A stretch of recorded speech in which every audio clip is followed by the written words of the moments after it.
The silence after the explosion was absolute. For 5 months, the galaxy had echoed with the sounds of war. Now, suddenly there was nothing but quiet. Admiral Kim stood on the bridge of the Indomitable, watching the sensors confirm what her heart already knew. Every Devourer signal had disappeared. The threat was gone. Her fleet, or what remained of it, floated in space among the wreckage of the greatest battle ever fought. "Casualty report," Kim said quietly. Lieutenant Han worked her console with shaking hands. 43 ships lost in the final battle, Admiral. Total human casualties for the entire campaign. 43,000 dead, 12,000 wounded. Out of 50,000 personnel who began this war, only 7,000 are combat-ready. Kim closed her eyes. 43,000 people. 43,000 soldiers who would never see Earth again. 43,000 families who would receive notification of their loss. And for what? To save a galaxy that had imprisoned humanity for 2 centuries? But then she thought of Captain Song's final words.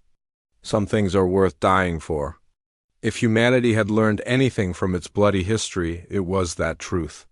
"Send a message to all ships," Kim ordered. "The war is over. We won. Begin rescue and recovery operations. And someone contact the Galactic Council. Tell them it is time to talk." 3 days later, Admiral Kim stood before the assembled Galactic Council. The chamber was packed with representatives from every surviving species, all watching the scarred human warrior who had saved their civilization. Speaker Thelvax spoke first. "Admiral Kim, on behalf of the Galactic Council and all the species you have saved, we offer our deepest gratitude. Your sacrifice and that of your people will never be forgotten." Kim nodded but said nothing. She was waiting for the other shoe to drop. Ambassador Talmara stood up. "However, we must now address humanity's future in our galaxy. Your methods during this war were effective but troubling. The use of extreme violence, the disregard for warfare conventions, the apparent comfort with self-sacrifice, these things concern many of us. We must discuss whether humanity can safely integrate into our peaceful society." Kim had expected this. She had prepared a speech, carefully worded to be diplomatic and non-threatening. But standing there, looking at the faces of aliens who owed humanity everything yet still feared them, she decided to speak from her heart instead. "You want to know if we are safe?" Kim asked. "If we can be peaceful?"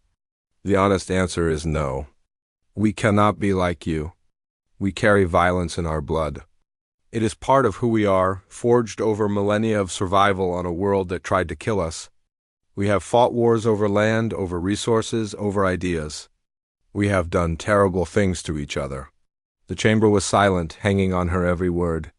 But we also learned from that violence. We learned loyalty. We learned sacrifice. We learned that strength means nothing if you do not use it to protect the weak. You lived in peace for 1,000 years because you were never truly threatened. We never had that luxury. Every day of human history was a fight to survive. And yes, that made us violent, but it also made us strong." She paused, meeting the eyes of the council members. "You asked for our help. We gave it. We bled for you. We died for you. 43,000 humans sacrificed their lives so your children could live. And now you want to debate whether we deserve a place in this galaxy? Fine. Debate it. But know this, we are not asking for permission anymore. We earned our place. With blood and fire and sacrifice, we earned it." The chamber erupted in argument. Some representatives supported Kim, others demanded humanity be re-quarantined. The debate raged for hours, getting nowhere, then a small voice spoke up. "Excuse me." Everyone turned to see young Piptic standing at the visitor's entrance, holding Private Kong's hand. The child had insisted on attending the council session, and Kong had been unable to refuse. "You should not be here, child," Thelvax said gently. "This is council business." "I know," Piptic replied in careful but clear galactic standard. "But you are talking about my friends, the humans. And I want to say something." Thelvax looked at Ambassador Talmara, who nodded reluctantly. "Very well, speak." Piptic walked to the center of the chamber, still holding Kong's hand. She looked up at all the adult representatives. The humans scare me sometimes, she said honestly. They are loud and angry and they break things. When I first saw them, I was terrified.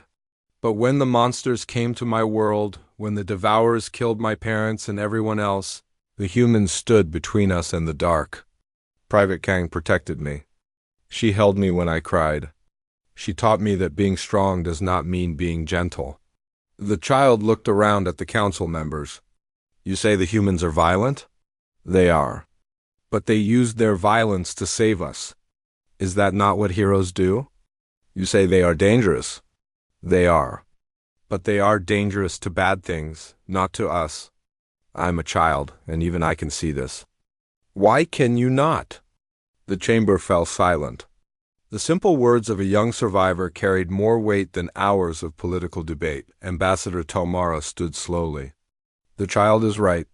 We have been so focused on our fear that we forgot our gratitude. She turned to face Kim. Admiral, I apologize. I spoke against humanity because I was afraid of what you represent, change, challenge, a reminder that peace must be defended. But my fear does not justify my ingratitude. Humanity has earned not just a place in our galaxy, but our respect. One by one, other representatives stood and echoed her sentiment. Not all of them, but enough. When the vote was finally called, the result was clear. The quarantine would be lifted.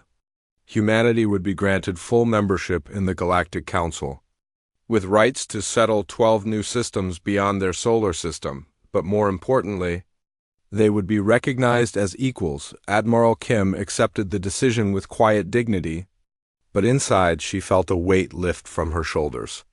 It was not everything they deserved, but it was a start. The council voted to erect a memorial at the site where the Nexus had been. A simple black stone pillar would float in space, listing the name of every human who died in the war. At its base, words were carved in both human and galactic script. When the galaxy pleaded for help, humanity answered with firepower. They were not gentle. They were not kind. But they were exactly what we needed. 5 years later, Colonel Yun Jae stood in a training facility on Earth, looking at the newest recruits joining the Galactic Defense Force. Half were human. Half were aliens from a dozen different species, all volunteering to learn human military tactics. Listen carefully, Yun addressed the mixed group. What you will learn here is not pretty. It is not civilized. It is brutal, direct, and effective. The galaxy will never fully trust us. They will always remember what we are capable of. But they will also remember that when extinction came calling, we were the ones who said, "Not today." He paced in front of the recruits. Some of you are here because you lost someone in the war. Some are here because you want to be strong like the humans you saw fighting. Some are here because you believe the galaxy needs protectors, not just diplomats. Whatever your reason, understand this. Being a warrior is not about loving violence. It is about being willing to use it when no other option remains. The recruits stood at attention. Human and alien side by side, united by a common purpose. Sergeant Kang Murray. Now, an instructor, supervised weapons training. Young Piptic, who had been adopted by a galactic family but remained close to Kang, visited often to watch the training sessions. The child was now 8 years old and had announced her intention to join the defense force when she came of age. You do not have to follow this path, Kang told her gently. You can live a peaceful life. I know, Piptic replied.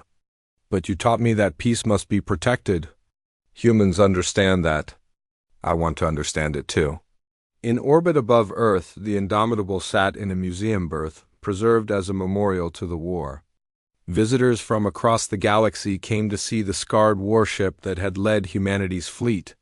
They walked its corridors, read the names etched on its walls, and tried to understand the species that had saved them. Admiral Kim, now retired, sometimes visited the ship. She would stand on the bridge where she had commanded so many battles and remember the faces of those who had not returned. Captain Song, Captain Lee, all the young soldiers who had died too soon, but she also remembered the victories. The lives saved. The civilizations preserved. The future secured. One evening, she stood at the observation window. Looking down at Earth, Commander Park Dae-ho joined her. He was old now, his hair completely white, but his eyes were still sharp. "Do you think we made the right choice?" Kim asked. Answering the council's call? Park considered the question. "We lost 43,000 people. We traumatized thousands more. We unleashed humanity's capacity for violence on an unprepared galaxy. But we also saved trillions of lives. We proved that humanity could use our dark nature for good. And we earned our place among the stars." "Yes, Admiral. We made the right choice." Kim nodded slowly. "I hope Captain Song would agree." "She would," Park said with certainty. "She died knowing her sacrifice mattered. That is all any warrior can ask for." They stood in silence, two old soldiers watching the world they had fought to protect. Below them, humanity continued to grow, to explore, to build. Some would always fear them. Some would always remember the violence they were capable of. The transport ship carrying 500 human soldiers emerged from faster than light, travel above a planet that looked like paradise. Sanctus 7 had gentle purple skies, vast oceans of crystal clear water, and forests that glowed softly in the twilight. The gravity was half of Earth's. The temperature never varied more than a few degrees. There were no large predators, no deadly diseases, no natural disasters. Private Haijin Choi pressed her face against the viewing port and laughed. "This is what they call a training world. It looks like a vacation resort." Commander Kim stood beside her, his arms crossed.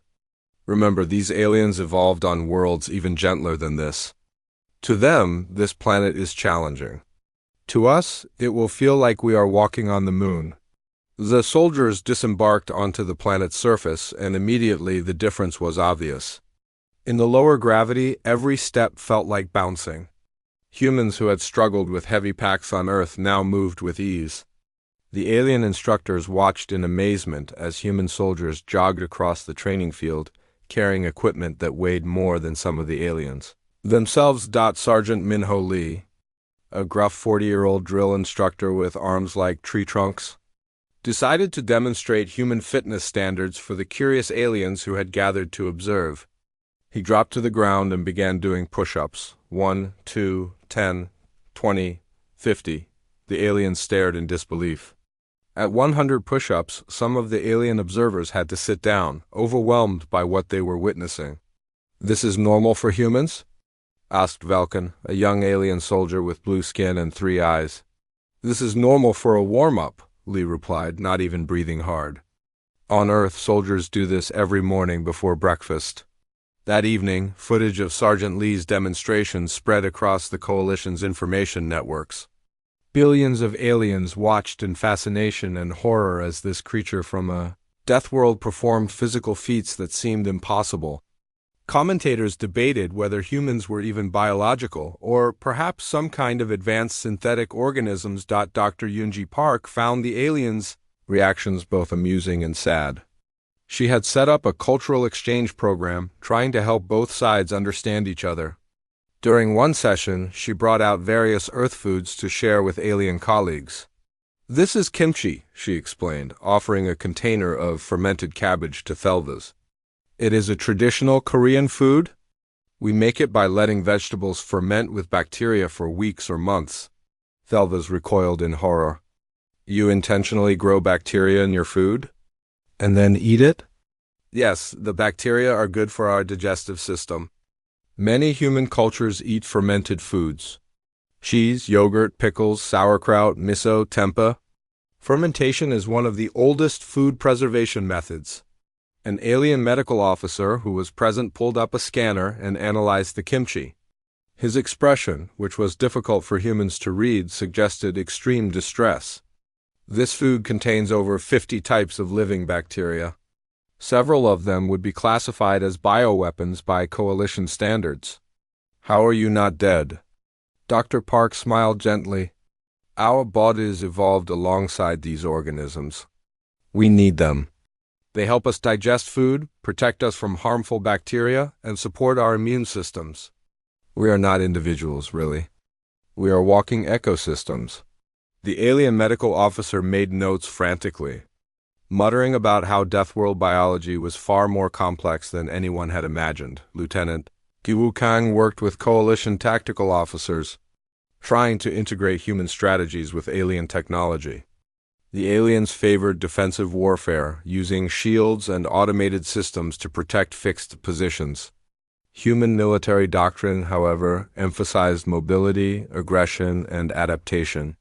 "You keep waiting for the enemy to come to you," Kang explained during a strategy session. "On Earth, we learned that defense alone never wins wars.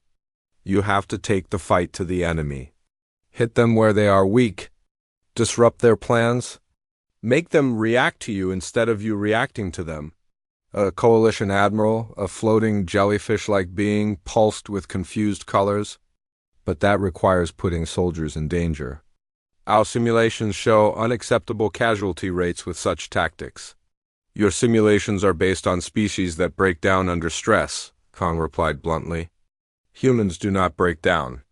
We get angry. We get determined. Put us in danger, and we fight harder, not weaker." The admiral did not look convinced, but after seeing human soldiers perform in training exercises, resistance to Kang's ideas began to fade. In one drill, human squads were ambushed by training drones using live ammunition. Instead of panicking or freezing, the humans immediately returned fire, established cover, and counterattacked. What should have been a disaster became a victory within minutes. Private Choi spent her time training alien medics in battlefield medicine. The aliens had excellent medical technology. Their regeneration tanks could heal almost any injury given enough time. But they had no concept of treating wounds under fire with limited supplies while people were dying around you. "You cannot always wait for a patient to reach a hospital," Choi explained. "Sometimes you have to stop the bleeding right there in the dirt, with bullets flying overhead using whatever you have available. A belt becomes a tourniquet. A shirt becomes bandages. Your hands become tools." She demonstrated techniques for treating wounds without advanced equipment.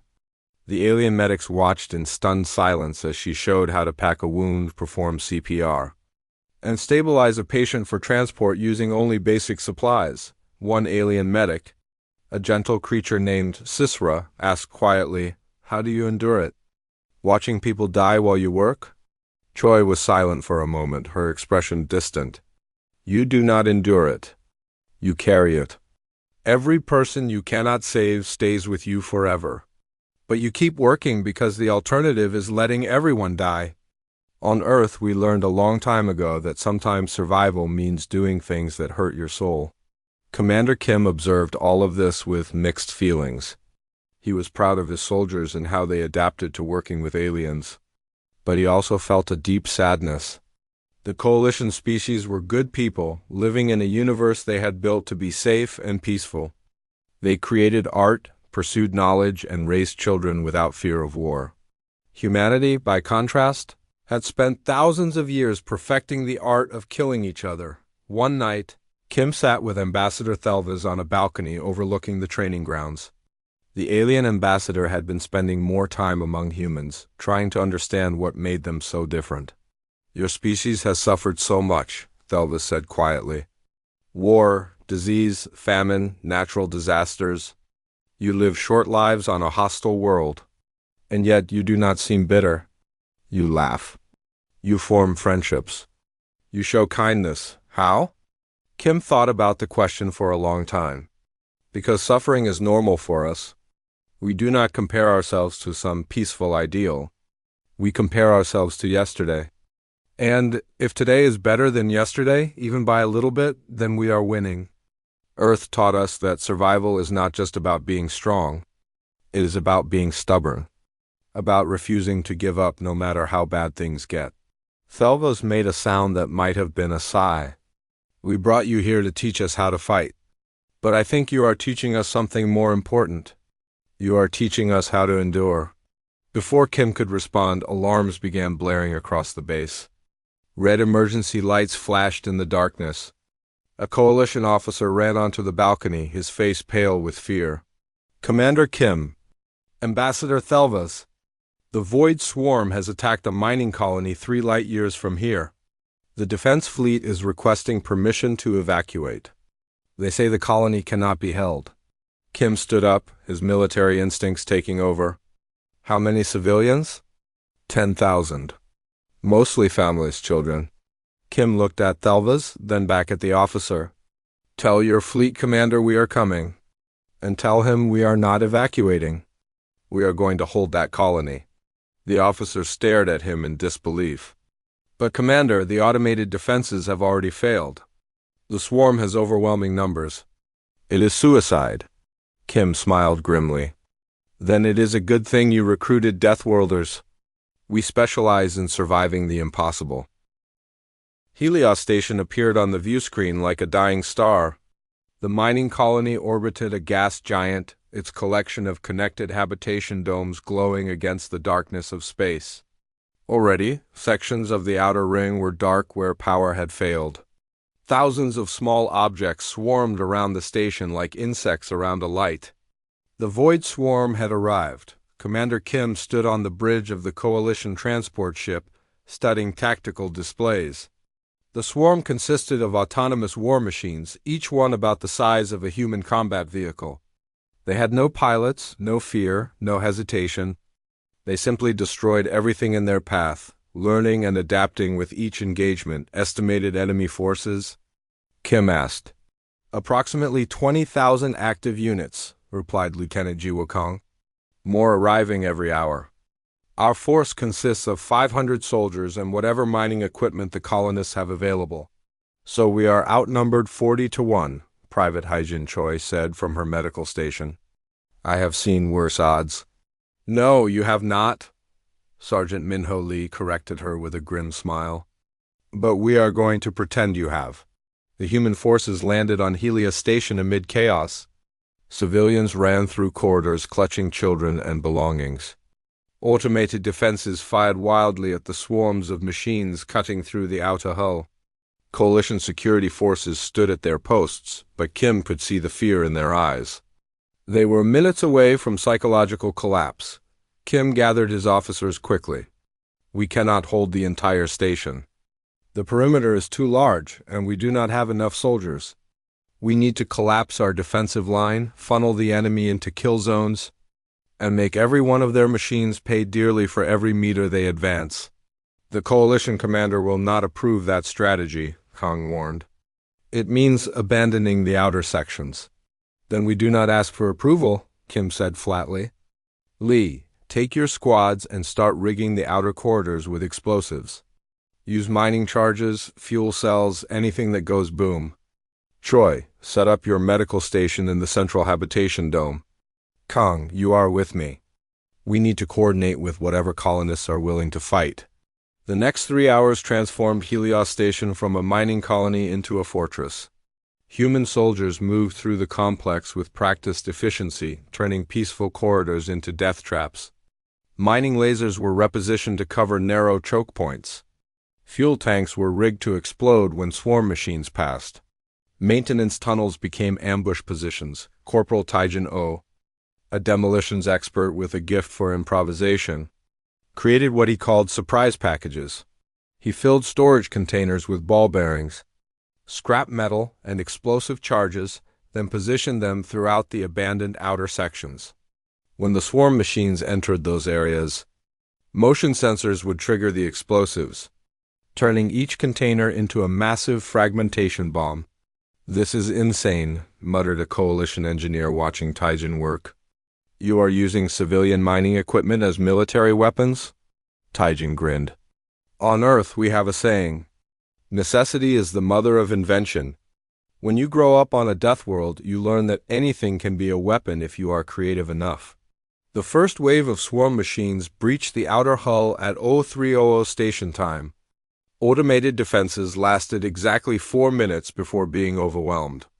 The machines poured through the breach like water through a broken dam, their sensors scanning for targets, their weapons charging. Then they entered the corridors that Sergeant Lee's team had prepared. The explosions could be felt throughout the entire station. Shaped charges detonated in sequence, collapsing corridors behind the advancing machines and trapping them in kill zones. Mining lasers, programmed with targeting data from Lieutenant Kong, cut through the swarm units with precision. Taijin's surprise packages detonated one after another, filling corridors with deadly shrapnel. The swarm adapted quickly as it always did. Machines began moving more cautiously, scanning for traps, taking alternate routes. But every adaptation cost them time, and time was what the defenders needed. Commander Kim watched the battle unfold from a makeshift command center. Holographic displays showed the enemy advancing, meeting resistance, adapting, advancing again. The pattern was relentless, but the human soldiers were not breaking.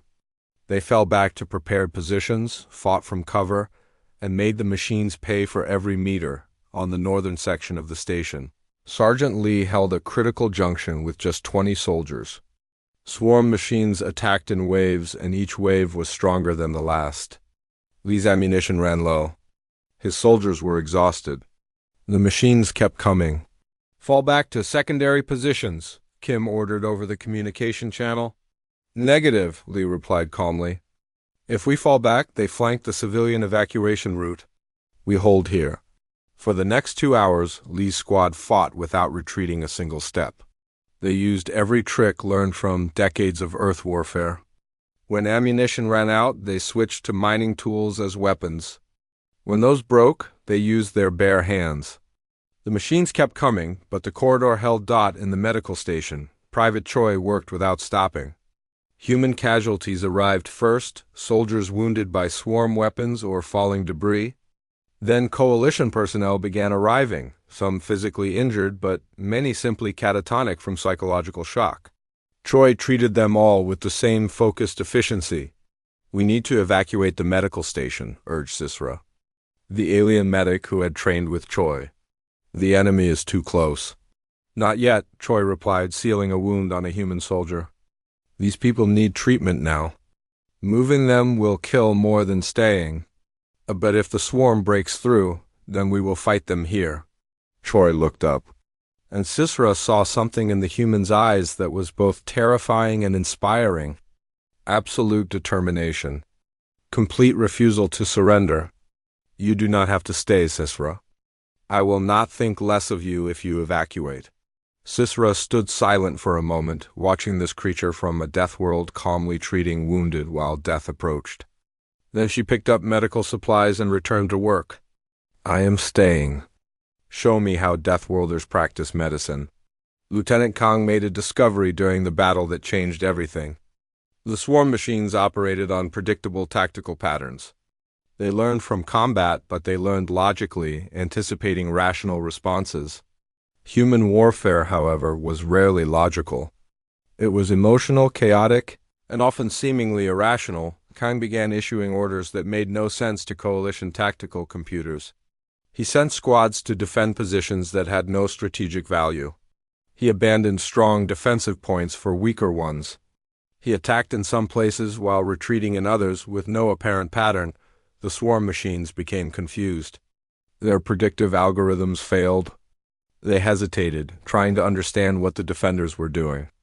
And in warfare, hesitation equals death. 30-6 hours after the battle began, the swarm suddenly withdrew. Not defeated, but forced to reassess. They had lost thousands of units and gained almost nothing. The mining colony, which should have fallen in hours, still stood. The human defenders, who should have broken down psychologically within the first few hours, were exhausted but unbroken. Commander Kim walked through the battered station, seeing the cost of victory. Corridors were scorched and collapsed. Bodies lay covered in makeshift shrouds. 150 human soldiers were dead or critically wounded, but 10,000 civilians were alive. The colony survived. Ambassador Thelvas arrived on a coalition ship 6 hours later. He found Commander Kim in the ruined command center, staring at casualty reports. The human officer's face was gray with exhaustion, his uniform torn and stained. "You did the impossible," Thelvas said softly. "We did what was necessary," Kim replied. "That is what Deathworlders do. We do not calculate acceptable losses or optimal strategies. We look at what needs to be done and we do it, regardless of the cost. 150 of your people died here, and 10,000 lived. That is the mathematics of survival, Ambassador. It is not pretty. It is not fair. But it is reality. Kim finally looked up from his reports. Your people need to understand something. War is not about being better than the enemy. War is about being more stubborn, more willing to endure pain, more determined to survive. We did not win this battle because we were smarter or stronger. We won because we simply refused to lose.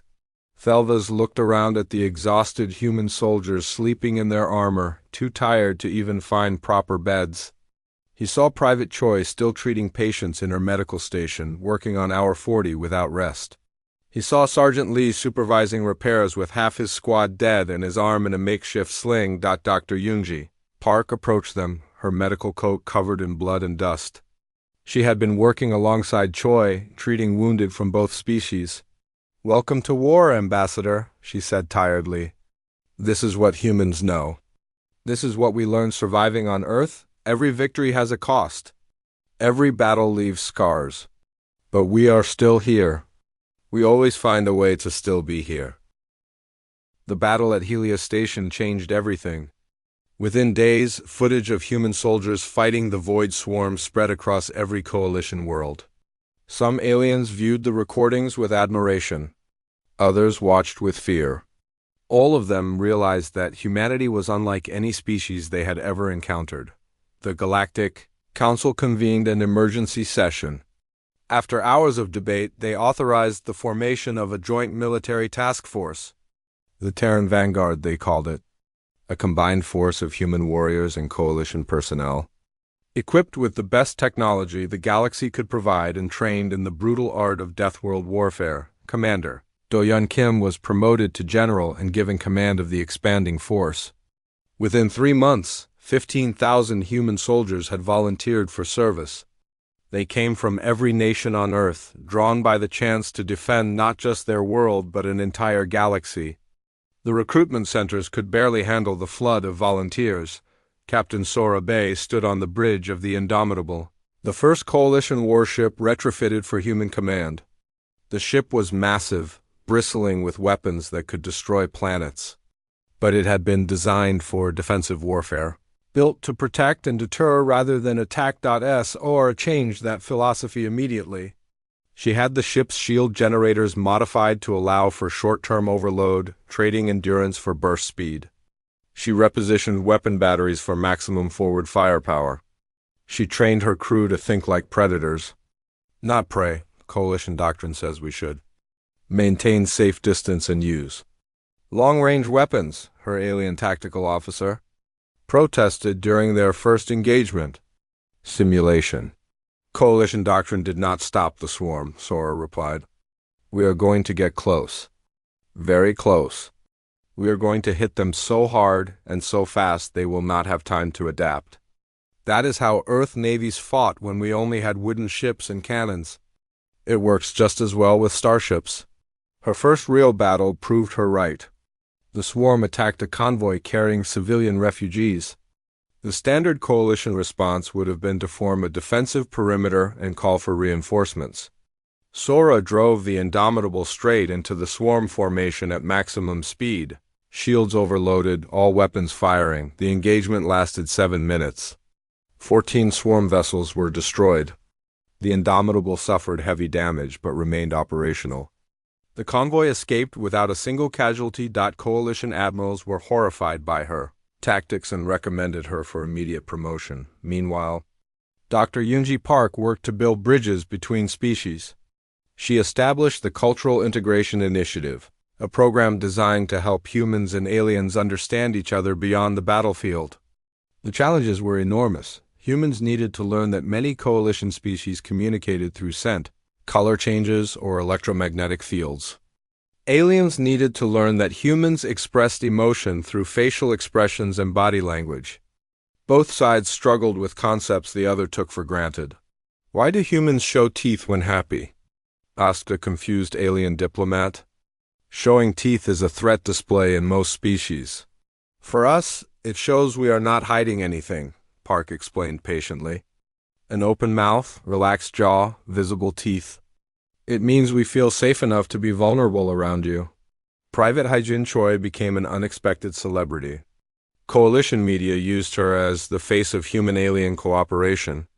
Footage of her treating both human and alien wounded at Helios Station had made her famous across hundreds of worlds.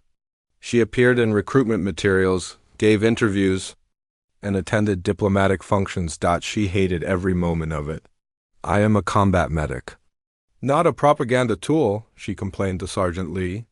"You are whatever the mission requires you to be," Lee replied, though not unkindly. "Those aliens out there are terrified. They need to see that humans are not monsters, that we can be trusted. You show them that better than any speech or treaty could." Reluctantly, Choi accepted her role. She was promoted to lieutenant and given command of a medical battalion that included both human and alien personnel. Teaching alien medics proved challenging. They had better technology but lacked the psychological hardness needed for battlefield conditions. During one training exercise, an alien medic froze when presented with a simulated mass casualty situation. Too many wounded, too little time, impossible choices about who to save first. "I cannot decide," the medic said, trembling. "They all need help." Choi knelt beside him. "You are right. They all need help. You cannot save everyone. So you save who you can? The ones with the best chance of survival. You work fast. You do not think about the ones you cannot save until later, when the battle is over. Then you can think about them. Grieve for them. Carry their memory. But during the fight, you focus on the living." The alien medic looked at her with something like awe. "How do you endure such emotional weight?" "By knowing that the alternative is worse," Choi replied simply. Sergeant Minho Lee found himself in an unexpected role as well. The young alien soldier Velkin, who had watched Lee perform push-ups during training, began following the sergeant everywhere. Lee tolerated it at first, then slowly accepted it, then eventually found himself mentoring the young alien. "I am afraid," Velkin admitted one evening. "I watch humans fight, and you never seem afraid. How do you do that?" Lee laughed roughly. "We are always afraid. Fear is not your enemy, Velkin. Fear is information. It tells you when something is dangerous. The trick is not to eliminate fear. The trick is to use it. Let fear make you alert, make you careful, make you focused. Then do what needs to be done anyway." Velkin processed this information slowly. "So courage is not the absence of fear? Courage is being terrified and fighting anyway," Lee confirmed. "Anyone can be brave when they are not afraid. Real courage is knowing you might die and standing your ground anyway because people depend on you." Weeks later, Velkin saved an entire human platoon by holding a position against overwhelming odds while reinforcements arrived. He was wounded badly but survived. When asked how he found the courage, Velkin replied, "A Deathworlder taught me that fear is just information." General Kim struggled with the weight of command. Human casualties continued to mount as the war expanded. Every death report crossed his desk. Every name was someone's son, daughter, parent, friend. The psychological burden was immense. Dr. Park found him one night in his quarters staring at casualty lists. She sat down beside him without asking permission. "You are carrying too much," she said softly. "Every single one of them volunteered knowing they might die," Kim replied. "They trusted me to use their lives wisely. How do I live with sending them into battles where some will not return?" The same way every leader in human history has lived with it. You make the best decisions you can. You try to minimize losses while accomplishing the mission. And you accept that war has costs? Park put a hand on his shoulder. But remember, every human who dies here saves dozens, sometimes hundreds of alien lives. We are not dying for nothing. We are dying to protect people who cannot protect themselves. Kim nodded slowly, but the weight remained. Command always had a price. Intelligence reports eventually revealed the source of the swarm's coordination. Deep in a region of space called the Dead Zone, where radiation and gravitational anomalies made navigation nearly impossible, a central processing hub controlled the entire swarm network. If that hub could be destroyed, the swarm would collapse. The problem was simple. The dead zone's conditions would kill any coalition species within hours. Their biology could not withstand the radiation levels. Even their ship's shielding was insufficient, but humans, with their robust DNA repair mechanisms and redundant biological systems, could survive the dead zone long enough for a strike mission. Barely long enough, General Kim called for volunteers for what would likely be a one-way mission. 200 soldiers were needed. Every single member of the Terran Vanguard volunteered. All 15,000 of them. Kim had to turn away thousands of volunteers, choosing the most experienced soldiers for the mission. As he reviewed the final roster, he added his own name to the list. Dr. Park protested immediately. "You are the commanding general. You are too important to risk on a ground mission." "I am a soldier first," Kim replied. "And I will not ask my people to do something I would not do myself. Besides, if this mission fails, rank will not matter. The swarm will consume everything." The fleet assembled for the final assault. Captain Sora Bay's Indomitable would lead the space battle, buying time for the ground team. Lieutenant Choi's medical battalion would provide support. Sergeant Lee's combat veterans would form the assault force, and General Kim would lead them into the heart of the enemy. On the evening before departure, the human soldiers gathered for a final meal together. They shared food from home, told stories, and said quiet goodbyes. Some wrote letters to families on Earth, others simply sat in silence, making peace with their likely fate. Ambassador Thelvas visited the gathering, moving carefully in the ship's Earth-normal gravity. He looked at the 200 humans who had volunteered to die for a galaxy most of them had never seen until a few months ago. "Why?" he asked General Kim. "Why sacrifice yourselves for us? Your species has suffered so much. You could have refused our request. Stayed on Earth, let the galaxy burn. Why fight for strangers?" Kim thought about the question. The dead zone lived up to its name. Space itself seemed sick here, twisted by gravitational forces that made navigation nearly impossible. Radiation levels fluctuated wildly, invisible death flooding through the void. Stars appeared wrong, their light bent and distorted. This was a place where normal matter struggled to exist. The coalition fleet emerged from faster-than-light travel at the zone's edge. Immediately, alarm systems screamed warnings. Radiation levels exceeded safe limits. Gravitational shears threatened to tear ships apart. And waiting for them like a nest of metal hornets was the entire Void Swarm fleet. Captain Sora Bay stood on the bridge of the Indomitable, watching thousands of enemy contacts appear on tactical displays. The swarm had gathered its full strength to protect the central hub. This would be the largest space battle in Coalition history. "All ships, execute attack pattern Typhoon," Sora ordered calmly. "Shields to maximum. Weapons free. We are going straight through them." Coalition admirals had argued against her plan. It was reckless, they said. Suicidal. It violated every principle of proper space warfare. Sora had listened politely, then ignored them completely. The Indomitable surged forward, leading a wedge formation of human-commanded ships. They did not maintain safe distances or engage in careful long-range duels. They charged directly into the swarm formation like cavalry attacking infantry lines, shields blazing, weapons firing continuously. The space battle that followed was chaos. Ships exploded in brilliant flashes of light. Weapons fire crisscrossed the darkness like lightning storms. The swarm tried to adapt, tried to predict human tactics, but Sora kept changing her approach. She fought like a street brawler, not a trained boxer. Using every dirty trick she could imagine, the Indomitable rammed a swarm command ship, tearing through it like a bullet through paper. Sora's crew scrambled to contain hull breaches while still firing weapons. The ship shook violently, alarms blaring, but Sora just smiled grimly. "Maintain forward momentum," she ordered. "We are not here to survive. We are here to buy time." On the ground team's assault ship, General Kim watched the space battle through external cameras. Every explosion was a ship destroyed, hundreds of lives lost. But every second the fleet bought was another second closer to the mission objective. "Lieutenant," Ji Wukong piloted the assault ship through the dead zone's chaotic space. The radiation was so intense that their instruments kept failing. Navigation was done mostly by instinct and prayer. Behind them, 19 other assault ships carried the rest of the strike force. Approaching the hub, Kong announced. It is big. Really big. The central processing hub appeared on their screens.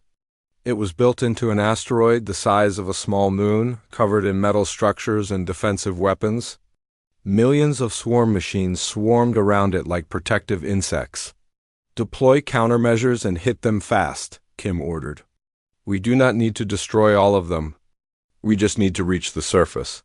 The assault ships dove toward the hub, releasing clouds of chaff and flares to confuse enemy targeting.